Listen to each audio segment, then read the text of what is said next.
over this country. She is a beautiful Guyana will become the next Dubai, and we, the citizens of Guyana, are super excited to benefit from our homeland the same way the citizens of Dubai benefit from theirs. This is what life is like for citizens from the Emirate of Dubai. When you are born, your parents pay nothing.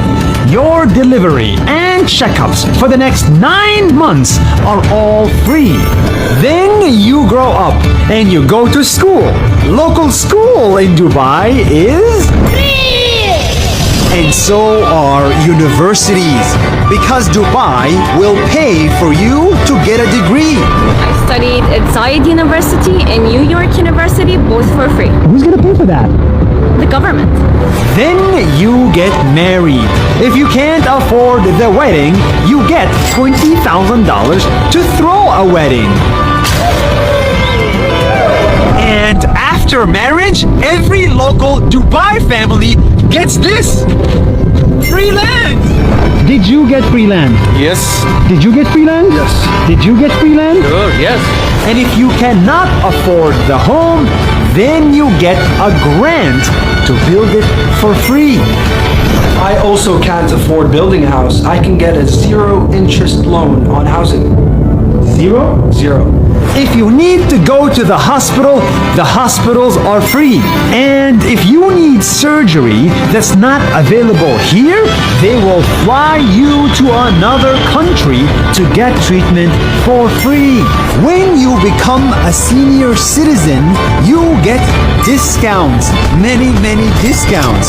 And if you live alone and can't afford it, Dubai will even send a caretaker to look after you for free. And when you die, well, in Dubai, that's also free. Your funeral will be taken care of, and Dubai will build a full tent with air conditioning within 5 hours of your death next to your home, so your friends can come and say goodbye to you. Guyana will become the next Dubai. with wonderful people all over this country. She is a beautiful Guyana. A very good evening to all our viewers on Globespan24x7 as we come to you from Guyana, New York, and around the world. We want to welcome all our viewers as tonight's program as Guyana, the polls are closed at 6 o'clock for local government election. We do have some still pictures that we will show to our audience. We couldn't get some of the videos, but anything is better than nothing. There you are, the mayor of Georgetown voting. And of course, we know that that's the president and the first lady voted. These were desks set up outside of polling stations so people can go and see where the name is. All reports is that's the opposition leader, Mr. Norton. He went and voted, of course. These are voters from different parts of the world, of the country. That's the former president and the former first lady. They also voted. Yep, the vice president. Well, I think he's going to vote. He didn't show his finger, he's voted, but I think he was going to the poll to vote there. And other voters, that's one of the commissioner.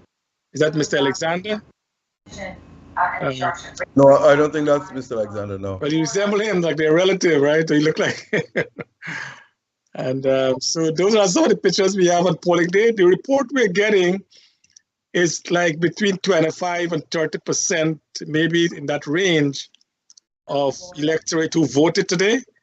If that is the case, then as we know, normally local government elections, we do have a lower turnout. But we would have assumed that with all the hype with the election and the rallies and so on with the government in place, you'd have seen a bigger turnout. It didn't seems to be that way, but we will have to wait and see.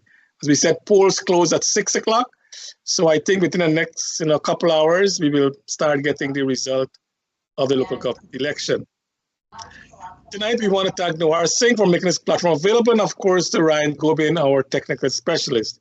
We want to thank you, our audience, for joining us. And this evening, we have, for the first time in Berbice, the first female executive of the Berbice Chamber of Commerce?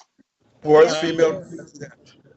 So we want to welcome Ms. Samantha Reed. She is actually an official observer for GCOM, so she won't have the entire time to spend with us. So we'll have to speed up the program tonight so Ms. Reed can go back and observe her conch there in Berbice. So Ms. Reed, welcome to the program. Thank you, guys. Thank you for having me. Okay, and then Dr. Rose, my co-host. Dr. Rose, welcome. Thank you, Charles, and welcome to all our listeners. Okay, Ms. Reed, are you the first female to be elected in the executive of the Berbice Chamber of Commerce? Yes, sir, I am. Okay, that's congratulations. I think I am the first female on any chambers as well, I know they have a women chamber, which is headed by women, but for the other chambers, it's like the first female across the country. Oh, so you're creating history. Yes. Oh, you have created history. Yes. Excellent. Okay. And you're located in Berbice, in New Amsterdam? Yes, I am from Kanji officially, but I've moved to New Amsterdam a little while. I moved to Georgetown. I'm back and forth now between Georgetown and Berbice because I have kids and my daughter goes to medicine school in Georgetown. So I try to be there for her. So I'm like half week in Georgetown and half week in Berbice. Oh boy. Okay. Yeah. Well, we wish her all the best. When is she graduating? She's in her third year right now. Oh, so you have another Dr. Reed on the way. Yes, Dr. Wade. Dr. Wade, okay. Yes. All right. Ms. Reed, you're in the Chamber of Commerce, but people around, especially in Guyana, I don't think we understand exactly what is the role of the Chamber of Commerce. What have the Chamber of Commerce do or will do or has? What are the major functions within the body of like New Amsterdam or in Corriverton or in wherever it is? The Chamber of Commerce is really mandated to help businesses, like to help businesses, whether to upscale them, to help them grow, to show them where the opportunities are, to be like a medium between policymakers or other governmental bodies where businesses can view their shortcomings, their concerns, anything to do with the business environment, we can take and we can advocate for businesses as well. So basically, our role is to promote the business community and to just help them grow and upscale. So how successful has the chamber been to do exactly what you just said? Well, I wouldn't speak on past presidents. This chamber is actually one of the oldest chambers in Guyana. So they were successful in the past. It is prominent chambers. This chamber is very important to Berbice. And now under my leadership, I will try to get it back to that status that it had, because COVID came. There weren't support from members. A lot of members left within the last few years. So there's a lot of things that we have to do to bring it back on stream to get it to that, that comfortable place, I would say. Now, is the chamber open to all business? Because there's always allegation that the chamber is normally made up of a few businessmen and women, and they keep rotating the leadership and the council and so on. How? People how they are. Position gets to people's head and they want to stay there. But the chamber is an organization. It has to move. And one of the things that I want to see happen is that I want to have like a predecessor. Like my goals for the chamber, it doesn't end in my term. I want to put things in place. The next person coming after me can continue. So we must have continuity with within the chamber. So the vision doesn't leave with one president because you can only serve 2 consecutive terms. You can So serve 2 consecutive terms in one position, but then you rotate the position. So yeah, well, it happened in the past, but I'm trying to move away from that. We're trying to change that, to have leadership within the membership. People can come in, they have a vision. They remember, you have to be voted in, you have to be elected. So people have to see your vision, they have to see that you really mean well and you want well for the members. The members pay their dues, they want to see something. right, you're voted in by members, but how can you become a member of the association, of the chamber? You can just fill out a form, the council vetted you, and you join. It's simple as that. But we were told, I spoke with a gentleman today, I don't know if you know Mr. Harbajan out in quarantine. Yes. He applied to the quarantine chamber of commerce. They denied his application without a reason. They They think have to because, give him a reason. well, I think because he was up to AFC, they denied him. That's what he was saying. Even the other quarantine, within the quarantine area, his application seemed to be missing. Is that a normal thing? I wouldn't be able to say. I've joined it in 2017, and I've been a member of this chamber since. I've never experienced that, so I can't speak on that.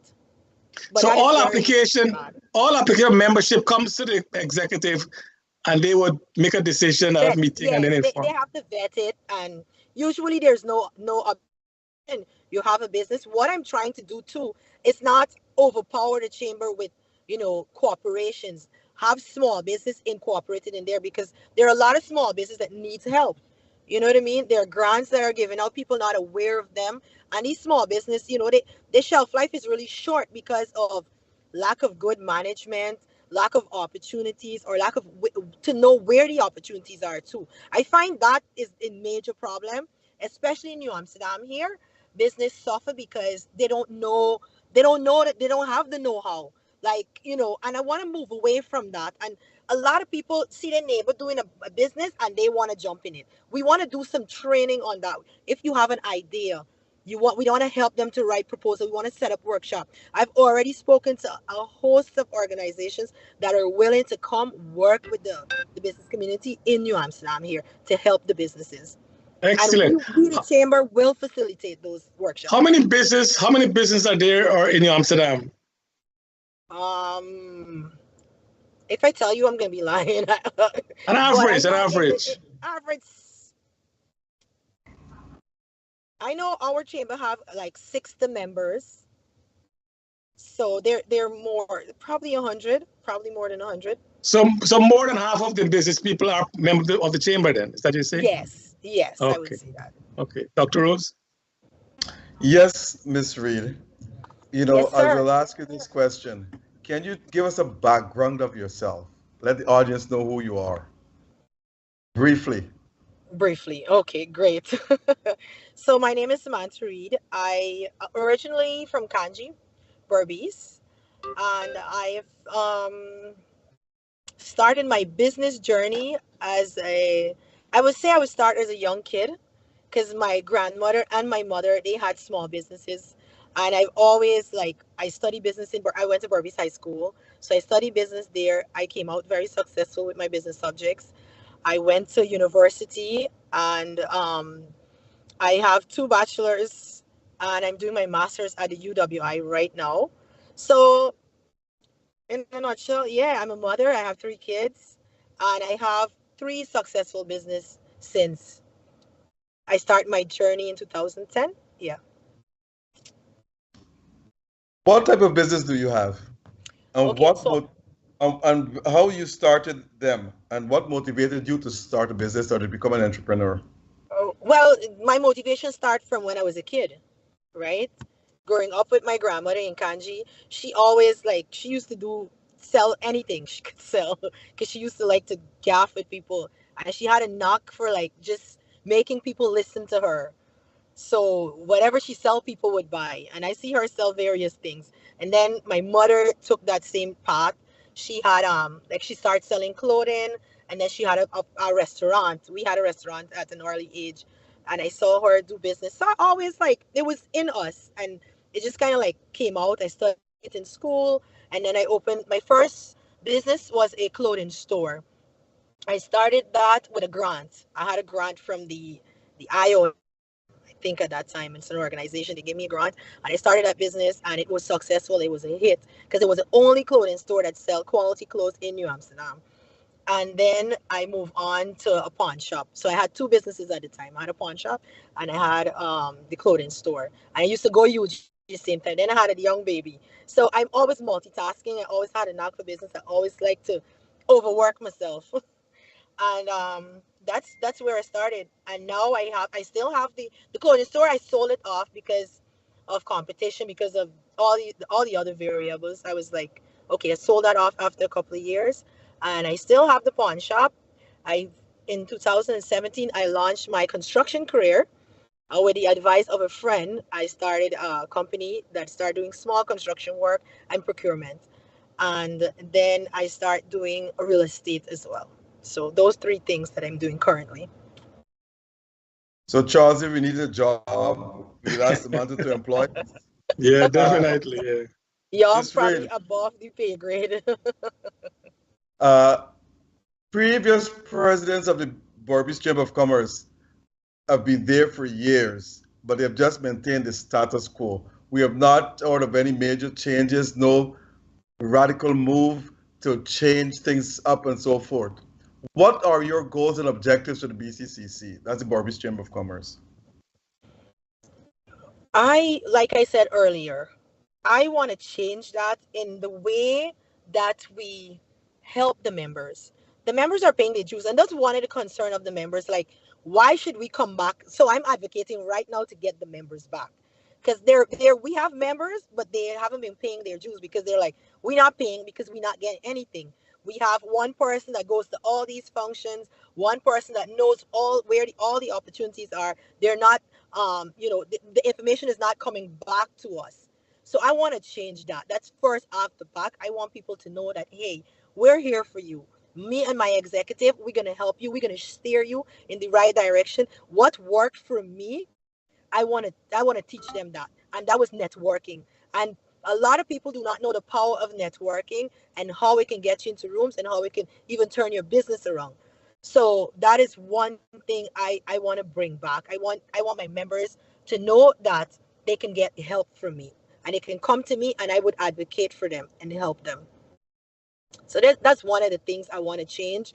Second thing I want to do is have like a clear direction where the chamber wants to go. Share that with the members. Have them come in and said, hey, this is this, that, what we think we can do or how we can help. Incorporate them with the goals of the chamber. People like inclusivity, people like, integrity and accountability. I want the chamber to be accountable.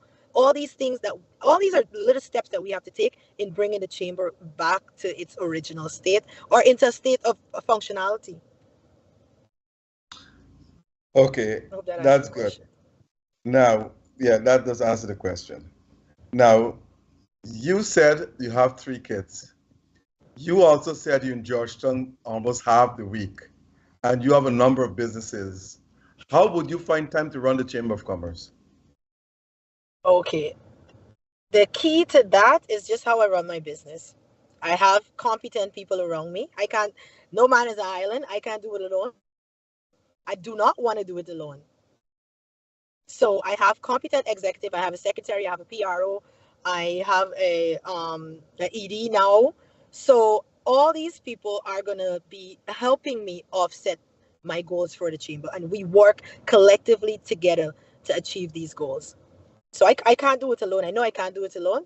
So we're going to schedule. We're going to have subcommittees to meet. Right now we're planning our first event since taking office. I want to have everybody come out. I want to have members come sign up. I want people to make like a mixer. I want to invite some important people where people can, just move the room around a little bit here in New Amsterdam, because people do not know how networking works and how we can upscale their business. So I want to bring some of that right here. If I may, I would say that you seem to be a successful businesswoman. Now, what advice would you give to other women across the country if they want to start a business? What are some of the first things they must look for in order to make it successful? I said it earlier, and I think this is our problem here in Guyana, growing up in small communities. We tend to always looking at our neighbor and looking at what they're doing and try to mimic that. Because if my neighbor making $2 selling this thing, I won't go and sell the same thing. I think the first thing we should start doing now, because the way the country is moving, right? It's moving so rapidly and development is happening so much. We should look at best practices from other countries and see how they adapt and how they formulate businesses. You have to do feasibility study, come up with a great idea, see what you're good at and where you can, you know, you have to pay too. People don't want to pay for feasibility study. They don't want to pay for research. You have to do all these things in order to know what direction your business is going to go. Do projection. So these are some of the things I want, young business entrepreneurs to know. Like, not because your neighbor's selling cake mean you gotta sell cake. If you good at baking something else, you do that. What you're good at, and you study the market, study, the radius. Let me tell you an example. I have a pawn shop here in New Amsterdam. When I had my pawn shop since 2000 and what, I opened my pawn shop 2013. Yeah. And there was only like 2 pawn shop in the town. And as of recent, they have like 10 in just a small geographic area because everybody see it and they see, oh, Sam looks successful. Like she making money, they gone and open it. And all it does is water down because we don't have a lot of people here. It water down your business and you just tap into somebody else's markets. And sometimes you don't even grow past that level and you're forced to close. One question before my colleague comes on. You have broken what is called a man's world because there have been no female presidents for the BCCC. Some of those businessmen in Barbados, and I know quite a few of them, they're actually set in their ways. Some of them don't want to listen to no female. True. Females should be listening to them. How would you get these men to listen to you? That's a tough question. I think just by my actions, just by my integrity, just showing them that I'm what I say I am. That's what I stand for. You just gotta hold a firm ground. I've dealt in the construction field. I've dealt with a lot of men, and I have to be stern. I have to make decisions and stick to them. So I think just by my actions, I get them to listen or not. Charles? Ms. Reed, I don't want to rehash what was discussed in the press some time ago, but there were some reports about when you were young, our past lives. Do you want to say anything about that? Sure. It's out there already, yeah. There's nothing else. What I said there, it's true. And I was 18 years old, and not really. I thought I was wise, but I wasn't. So it is what it is, right? yes, it is what it is. I've moved past from that. 20 years ago, that happened, and since, like, if you weigh what my life is now, I mean, I was a young kid, and influenced by others. I would say I can comfortably say that I was naive and gullible at that time, So now, I'm 38 years old now, and I'm a mother of 3. I'm a big advocate for not, doing those things or even indulging with people that do those things, or because I have my kids now, so I have to teach them, like, that's why I work so hard, because of my kids and because I want them to see my hard work and mimic that, and I'm building a stage for them to, like, continue what I am doing. So even with my daughter, she's an A student, straight A student. I don't got no problems with her. My son is a model athlete. He plays squash. He's going to St. Vincent soon to play squash for the country. He's representing Guyana, and he's only 13 years old. And I have a little one, he's 10, and he's a little scholar himself. So, I try to live a life where my kids, see me in that light. And the past is the past. I can't change that. However, what I did after that, that is what should matter. because since I came back in Guyana in 2010, I came back to Guyana. I went back to UG. I got 2 degrees from UG. I enrolled in UWI. I opened businesses. I volunteer. I donate. I do a lot of CSR. I don't even talk about the things that I do for my community. There's a drop-in center here. Every month, I donate anything they want. They call, Sam, we need this. I gave them. Every holiday, the kids love me there. And these are things I do, you know, if you go to my LinkedIn, I post some of it there, but I don't publicize every like CSR that I do. There's a family that I took care of for a while, until they back in their feet. So these are some, and I show my kids these things to instill morals and values. How, you know, even with the past, you can still change the future. And I asked that question, Ms. Reed, because like most human beings, we are stuck in the past and we only remember what people done that in our eyes we think is bad, but we don't look at our own life ourselves. And look what you have transformed yourself into, a very successful young lady. You have 3 amazing children.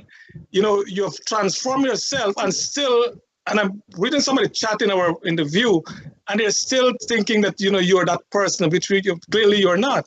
And I just want Guyanese to please, you got to let go of the past. If you don't do that, you will not be able to enjoy your present and your future. Let go of it. Miss Readers, like us, all of us made mistakes in our life. Whose hands are clean? If your hand is clean, then raise your hand up, because you know you're not. Your hand is not clean. So let's give everyone a chance. And Miss Reed has done a remarkable job. Miss Reed, so there's a Barbados Chamber of Commerce. There's Upper Quarantine. There is the Middle Quarantine. There is the Georgetown Chamber of Commerce. Is there a national Chamber of Commerce? Not that I know of. There are a lot of other countries that are coming in, setting up Chamber of Commerce. Like they have the Canada, they have Chan from America. I think they have the British chambers now, but I don't know of a national chamber as yet.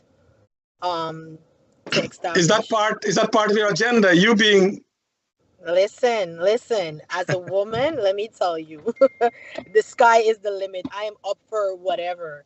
And the president launched an initiative the other day for women. It's a women-only initiative where we get to invest our money in this eco lounge, and we get return for our money. So if women have a little money and they want to put it in this investment, the president created that atmosphere. And I love what he's doing with these things and the inclusivity that he's giving us as women, because we are far away. We are nowhere close to like breaking, you know, the barrier down, but we're getting there a little step at a time, and people need to open doors for us, and the president is doing that. And that's what I really like about this president, and how he really supports women and women initiatives. So that's a great initiative right there. He even admonishes us, and he was like, guys, if you can get like women across the Caribbean to come together, which I'm working on right now. I'm working on that. Some rich women in the Caribbean that wants to buy all black, we're in. He's encouraging us to do that, and that's amazing. Like, what other, you know, leader that encourages women to, hey, I want to see women buy all black, get together, get some women together, get your money, and come and said, hey, we want to invest in our oil and gas economy. Well, I have another challenge for you. Instead of the vice president pushing to have the Marriott purchased by individual, impress on the vice president and the president to sell shares to Guyanese and people around the world. So all Guyanese who want to buy shares in Marriott can buy shares in a very successful operation. Okay, sounds good. That's a challenge, right? That's a challenge. I will talk to him about that, see what he says. Yeah, I think it'd be good if opportunities are open. Like, look at DDA, look at Banks DIH. I mean, they're very successful companies, and they're all shareholders, and most of the shareholders are Guyanese. So when I'm a shareholder of DDL, so when they pay dividend, guess what? I get a dividend check. So if everyone can get a, yeah, I know, not much shares, but still a dividend check. I didn't know that. Wow. Yeah, you can buy thing too as well. Yeah, Gobin is telling us that there is a private sector commissioner, which is the head of all the chamber. but is there a holding, like a body of chamber of commerce that come together that will coordinate among all the chambers? Yes, well, and Mr. Harbison is saying there's a commissioner in the private sector to do that. yeah, that's the private sector commission is the governing body. So we are umbrella under the private sector. It's actually through the private sector that I'm accredited tonight to observe the election, right? So the private sector does the chambers does fall under the private sector commission. Okay. Now that we have oil and gas and things are really picking up, the speed is picking up, how do you see Guyana in the next 5-10 years, in the short term and in the long term? What is your, what do you see? What is your, what do you see happening to Guyana and the people of Guyana? Well, I will say this, and I say this to people because people come to me all the time, like, Sam, how do you do it? How do you get in these rooms? How do you network? How do you go to these seminars and all these type of things? You have to put yourself in position to know where the opportunities are. The opportunities, sometimes it doesn't get filtered down to the common man, but we have to be hungry. We have to read, to listen. We have to be vigilant, or else people are going to come in and take our opportunity. But we need to rally together and be like, hey, I want to know what is happening. How can I get involved? It's not easy. I've been trying to get in the oil and gas sector for a while. I've been networking extensively in the oil and gas sector. I've gotten so far at RFQ, but nothing came as yet. But I'm not giving up. So that is what I see. We don't equip ourselves for all that's going to happen or all that's coming, we're going to lose out. Ms. Reed, you were there in the 2020 election, and now we have the local government election. The president has been talking about this One Guyana movement, which you alluded to. In your view on the ground, is there that Guyanese looking towards that One Guyana? Are people working together? Are we still divided along racial lines? In this election here on the ground, how do you see it happening? I'm not a politician, sir, and I really don't want to make too That's much. why I asked you. No, that's why I asked you, because you're not a politician. Yeah. Yes. But what I will say is that I see a difference this time. I see a major difference right here in New Amsterdam. I was here at the rally, the government and the president and the VP was here. I see how the people reacted. I see how the people come together. I just left Freedom House. I went to visit someone there, and the people are working together. They have so much diversity in there. They have more. I've never seen so many, Afro-Guyanese in Freedom House. So it's the dynamic of it is changing. I see people changing. I see people embracing change, and I see people here for the development that the government is chanting and that is happening around the country. And I did see that in New Amsterdam. I see it. So the people in New Amsterdam are working more close together in your view? Yes, in my view. Do you see that happening across the country? It can happen across the country. I see it in Georgetown in certain places as well. So that's good news for Guyana then. That's really good news. Yes. What about the young people? What direction? What are the young people are doing? Are they more closely aligned than when we were growing up? I know you're a young girl too, but I'm talking about my age group. The division was very distinct, even though we worked together. Yeah. Coming election time, you can see the tension and so on.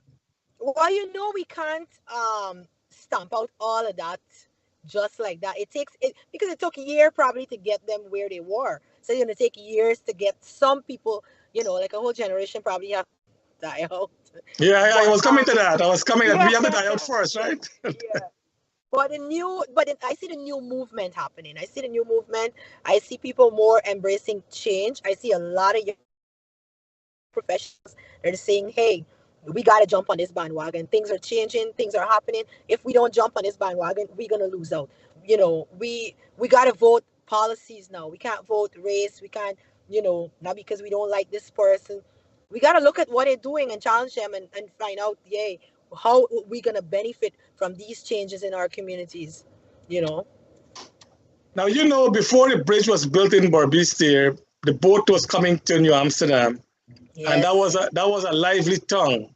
When the bridge was built away from New Amsterdam, and then so that people come across from the bridge and go up to quarantine and so on, very little come towards the New Amsterdam area. How is business now? What's the plan for New Amsterdam in terms of business orientation? I haven't heard much, but I know there are plans, like for example the Palmyra area. There housing development happening there. That's going to bring a lot of traction to New Amsterdam. Because New Amsterdam is the town. People are going to come in the town for accommodation. They're going to come in the town for food. They're going to come in the town for shopping. They have a hotel is going up there. Stadium is going up there. The government is doing a housing program out there. There's going to be a mall. So all that is going to bring some traction to New Amsterdam. Also in the Kanji area, they're building a airport somewhere there.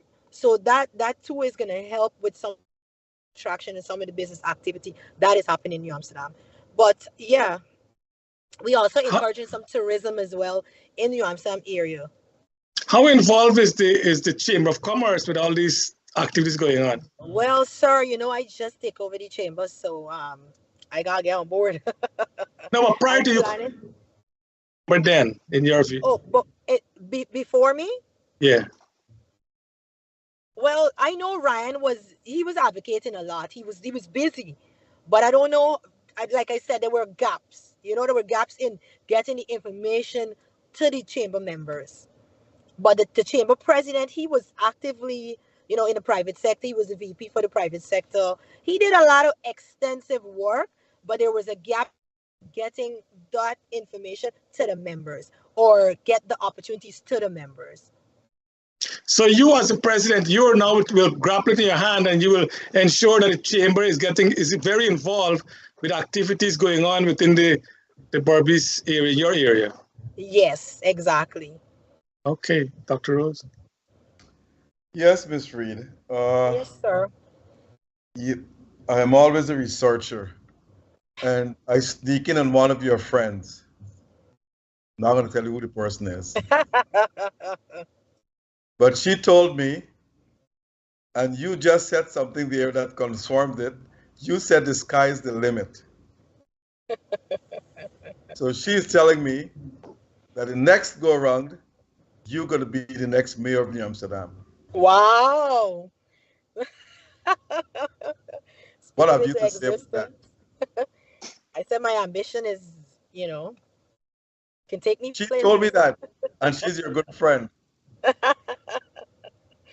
Well, I'm very ambitious. I'm not gonna lie about my ambition, and and where there is change, I want to be, because I understand the constraints that we as humans face, and I'm a fair person, and I'm a people person, and I like to help people naturally.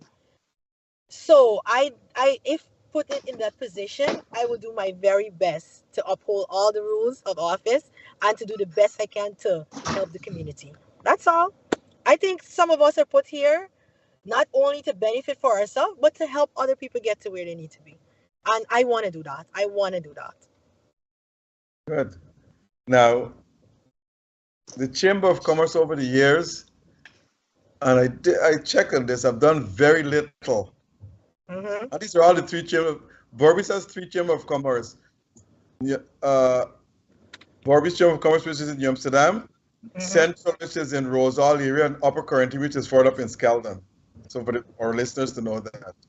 Now, the Chamber of Commerce is in all three of them. I've done very little to promote community projects, such as sports, education, etc., etc. What are your plans to get your Chamber of Commerce in collaboration with the other two to help promote sports across the quarantine? Well, I had to promote sports. And other activities. Other activities. Well, today I'm going to tell you this. Today I had a brief meeting with, because it's not only I is one of the observers. I have members that were accredited as well. So we had a briefing at the chamber office today, and one of the members said to me that the quarantine chambers is doing an expo. You know they do the expo every year. Yeah, at Albion, yes. Good. Yes. Well, they're not doing it at Albion this year. They're doing it in Kanji. Kanji, yeah. So that's an infringing in our jurisdiction, right? So I said I'm gonna meet with them and I'm gonna sit with them and find out how can we be on board with that. How can we, get a piece of that pie? Because this is our jurisdiction and you're from quarantine and you're coming over here. So I want to work with them. I know it's their franchise, it's their thing. They're very successful. All we are asking, let us come on board. Whatever it is you need from us, let us provide that and let we work together. So that's one thing I want to do with them. What else? I got a call from Imran Sukur. He is from the Region 5 Chamber of Commerce. We plan on collaborating in doing a magazine to showcase businesses across these 4 chambers. So yeah, that's just 2 of the plans that we have so far. You imagine the amount of work that needs to be done to just, get us up to speed. So I'm working on, meeting with the other chamber members, and I spoke with Mohin the other day, and he's saying that, up for quarantine, the farmers, the rice farmers, they have issues, and they want us to work together in taking these issues to the higher office to get them some help. So we talked extensively about that last week. I visited him there in quarantine. So those are some of the things that we are working on. Lakram, Lakram Rambridge is the president of the Upper Quarantine Chamber of Commerce as well. Yes. Now, the rice farmers, what plans do you have for the rice farmers? How the chamber can get involved to help the rice farmers? Well, the rice farmers have their issues. Abu Mohin told me they lobby for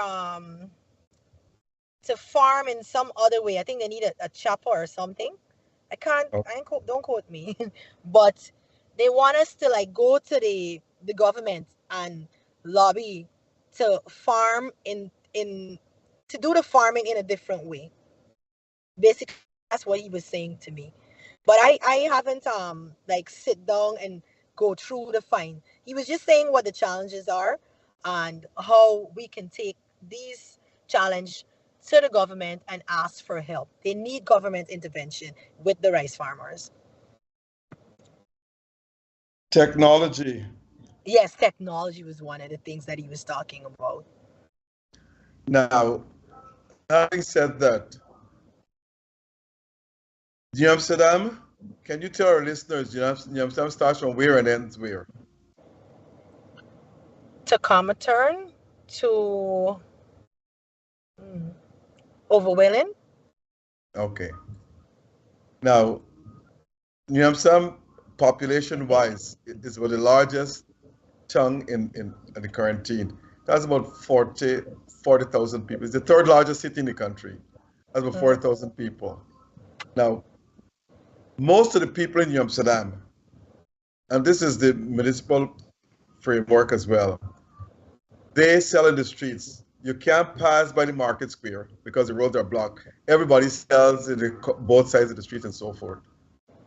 How would you help these people or establish some center where they can sell and not block the streets, working in collaboration with the city? That is an issue. And that's an issue that the past president of the chamber, he was working on. We the members had those shortcomings, because when you drive by the market, for truth, people are coming out of the market. I don't know why people are coming out of the market, because they're not getting the foot traffic in the market and they're selling outside, even in Pitt Street. So I think we need to get people back in the markets. That is what I would say.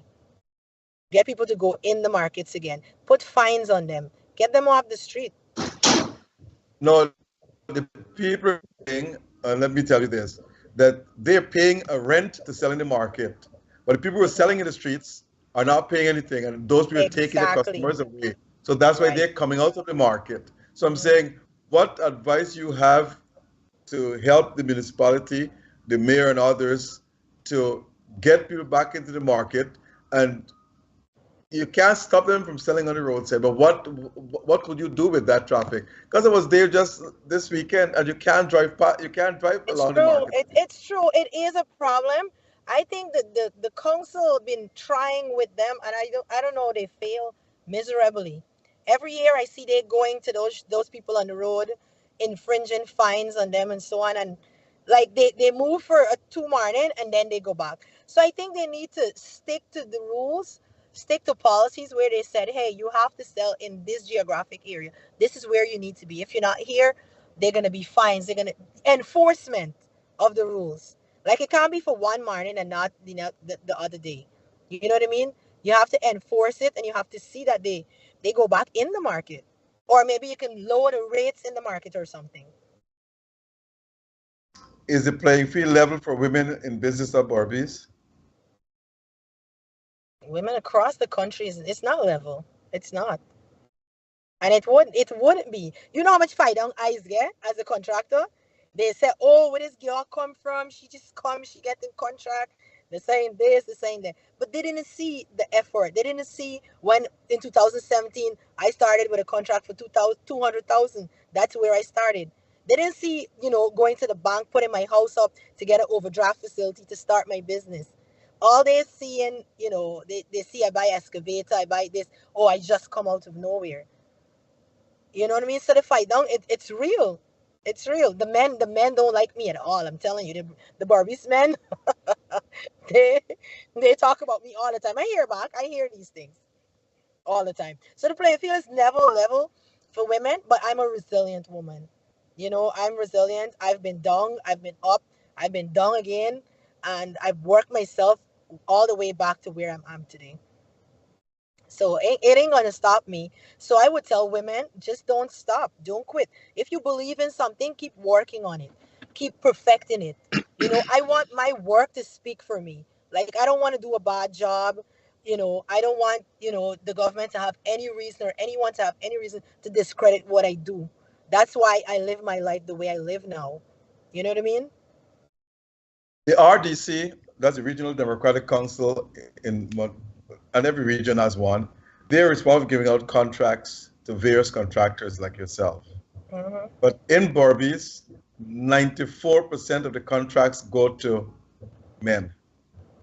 Yeah. Tell me about it. I don't get none.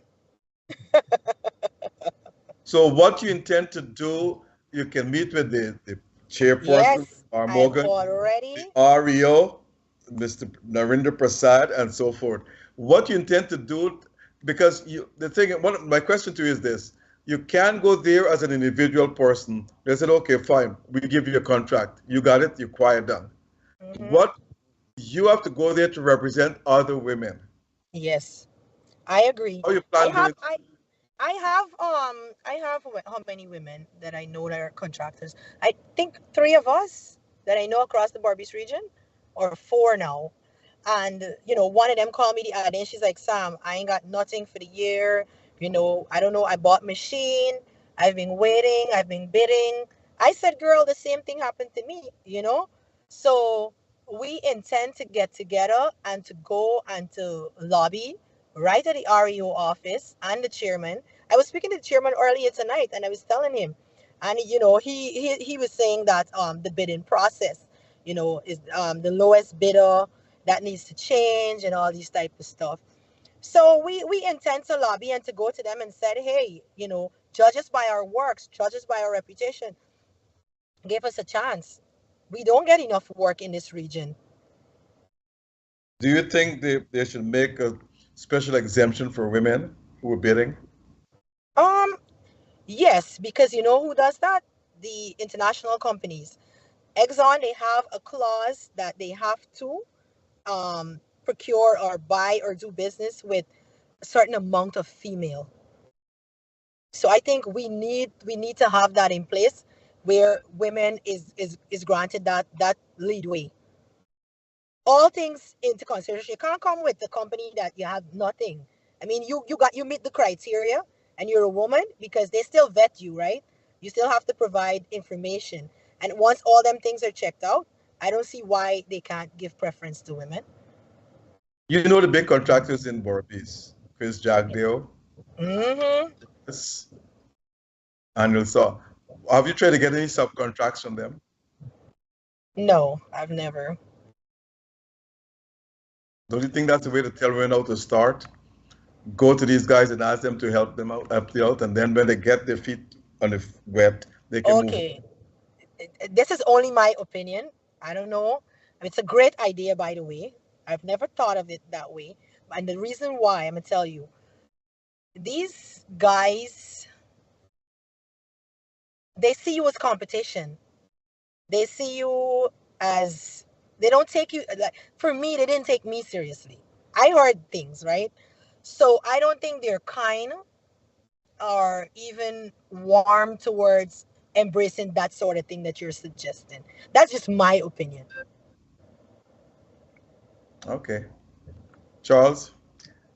Ms. Reid, we promised you we're going to spend 1 hour because you got to go back as an observer to the election. Yeah.